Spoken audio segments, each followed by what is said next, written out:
তাহলে বলে নে। চল চল, কি রেডি তো? রেডি রেডি, রিহার্সাল করে নি, চল একবার। হ্যাঁ, লাইটটা মুভ করলো কেন? কি হলো? ওই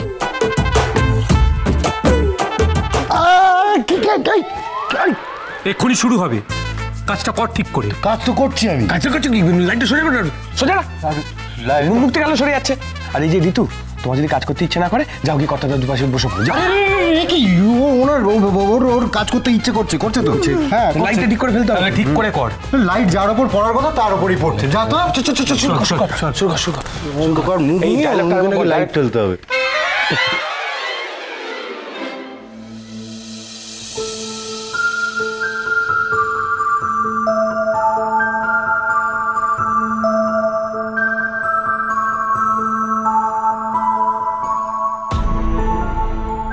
কথা আমি তোকে। দেখুন পাচক মশাই, আজ আপনি আমাকে যতটা স্বতঃস্ফূর্ত দেখছেন সেটা শুধুমাত্র মাফিনার চিকির জন্য। আপনার হয়তো মনে হয়েছিল যে মা হিসেবে সব জানাটা আমার অধিকার নয়, কিন্তু আজ আমি হাসি মুখে আছি শুধুমাত্র আমার সন্তানদের জন্য। তাই এই সুযোগটা আপনি ব্যবহার করবেন না। কথা, এবার তোকে যেতে হবে। হ্যাঁ,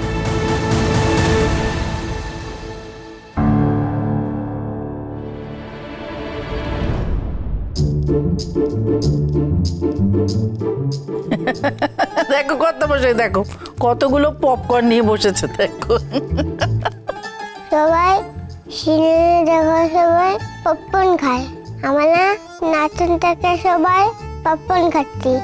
কথা মা বানিয়ে দিয়েছে, বলেছে এটা হেলদি। সত্যি রেনু, কথা আমার জবাব নেই। তা তো নেই কর্তামশাই, দেখছো না সবটাই কেমন মানিয়ে নিচ্ছে। সেই পাচক যে এটা কি করলো।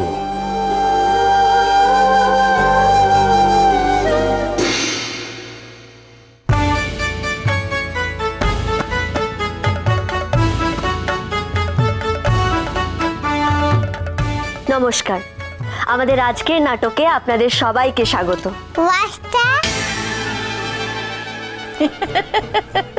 একেবারে বাবার মতনই হয়েছে বটে। স্বাগতম মানে হচ্ছে ওয়েলকাম, বুঝেছো দিদি ভাই? আমাদের আজকের নাটকের নাম সম্ভব আমি যুগে যুগে। আবার এসব কি বলতে? এটার মানে কি কথা মা? এটা শ্রীকৃষ্ণের একটা উক্তি। আমাদের এই পৃথিবীতে, এই সমাজে যখনই পাপ বেড়ে যায়, যখনই দুষ্টু লোকে চারিদিকটা ভরে যায়, তখনই এই পৃথিবীতে কারুর না কারুর জন্ম হয় সেই দুষ্টু লোককে ধ্বংস করার জন্য, সেই পাপকে বিনাশ করার জন্য। পাপ কি? আজ আমরা যে নাটকটা করব সেটা পুরোটা দেখলেই তোমরা বুঝতে পারবে। তবে প্রথমে আমি গল্পের খানিকটা বলে দিচ্ছি। বহুকাল আগে মথুরা নামে এক নগরী ছিল। সেখানকার রাজা ছিলেন উগ্রসেন, কিন্তু কংস নামের একজন সেই রাজাকে বন্দি করে সে নিজে রাজার সিংহাসনে বসে এবং রাজা হয়, কংস রাজা। কিন্তু তারপর সেই নগরীর বাসিন্দারা তার অত্যাচারে অতিষ্ঠ হয়ে ওঠে। এমন সময় কংস এক দৈববাণী শুনতে পায়।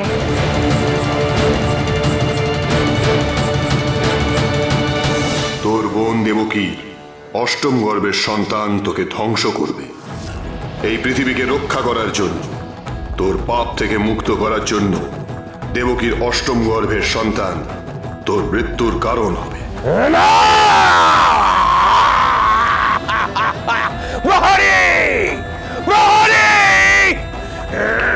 আজ্ঞে রাজামশাই, আদেশ করুন আমাদের। যাও, আমার বোন দেবকী আর তার ভাই বাসুদেবকে নিয়ে এসো, কারাগারে ঢোকাও, বন্দি করো। আজ্ঞে রাজামশাই।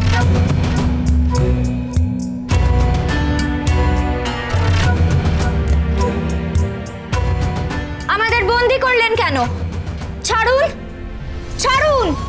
আমায় বন্দি করুন, আমার স্ত্রীকে ছেড়ে দিন। কাউকে ছাড়া যাবে না। রাজার আদেশ, কাউকে ছাড়ার উপায় নেই। দাদা এই কাজ করলেন? হ্যাঁ করলাম। আজ থেকে তোমরা বন্দী থাকবে। যতদিন না তোমার অষ্টম গর্ভের সন্তানকে আমি নিজে হাতে শেষ করছি ততদিন তোমাদের মুক্তি নেই। রাজামশাই, এমন করবেন না রাজামশাই।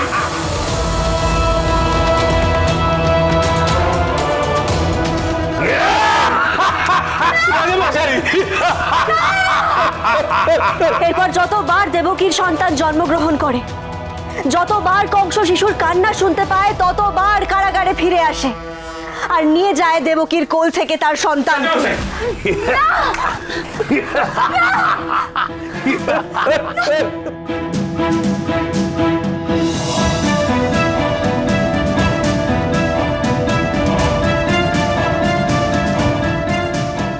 এরপরে দেবকীর গর্ভে অষ্টম সন্তান আসে।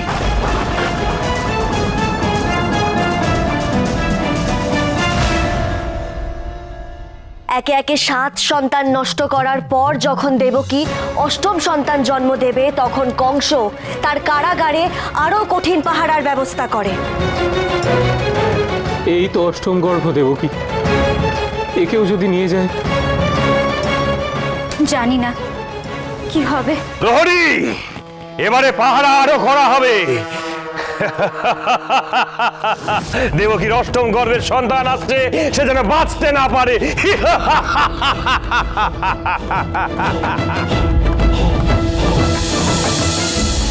কিন্তু ভগবানের লীলা সেদিনই খেলে যায়। প্রবল ঝড় বৃষ্টি হচ্ছে, আকাশ কালো মেঘে ছেয়ে গেছে, মুহুর্মুহু বাজ পড়ছে। কোনো এক অদৃশ্য জাদুতে কারাগারের প্রহরীরা সব ঘুমে ঢলে পড়ে।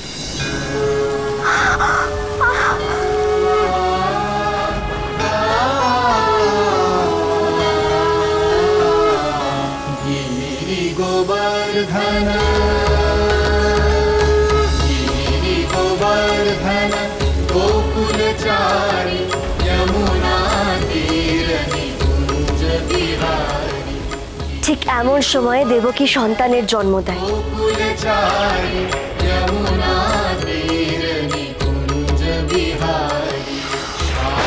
প্রবল বাজের শব্দে সেই সদ্যজাত শিশুর কান্না কংসের কানে পৌঁছয় না। ঝড়ে চারিদিক তছনছ হয়ে যায়, এমনকি কারাগারের লোহার তালাও।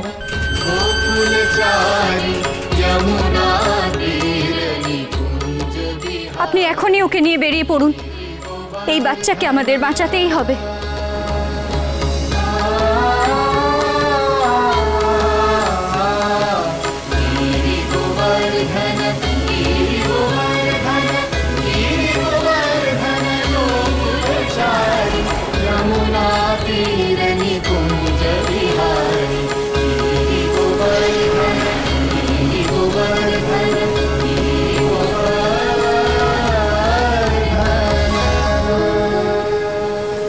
আমি নন্দের বাড়ি চললাম, ওখানেই এই সন্তান বড় হবে।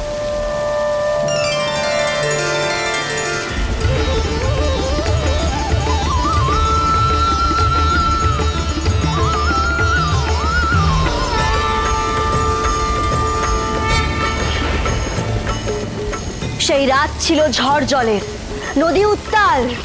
সেই উত্তাল নদী পেরিয়ে বাসুদেব তার আর দেবকীর সন্তানকে মাথায় করে নিয়ে এগিয়ে যেতে থাকে নন্দের বাড়ির উদ্দেশ্যে।